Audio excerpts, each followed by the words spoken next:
அவரை நம்ம எப்பொழுதும் துதித்து கொண்டே இருக்கணும்.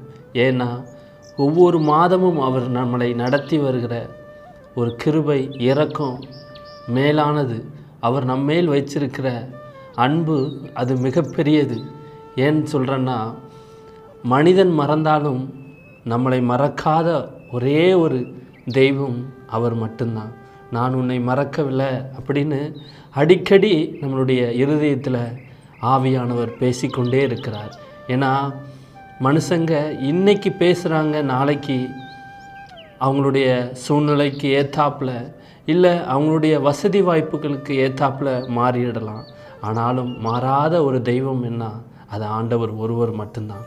இந்த வாழ்க்கையை ஒவ்வொரு நாளும் நம்ம கடந்து போகும்போது எத்தனையோ மனிதர்களை நம்ம சந்திப்பது உண்டு. ஆனாலும் அது பெயரளவுக்கு மட்டும்தான்.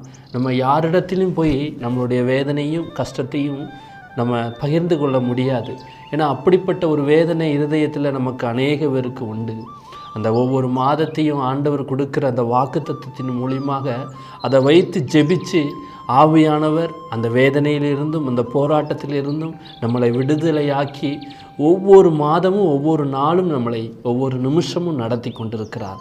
அதற்காக அவருக்கு நன்றி சொல்லுவோம்.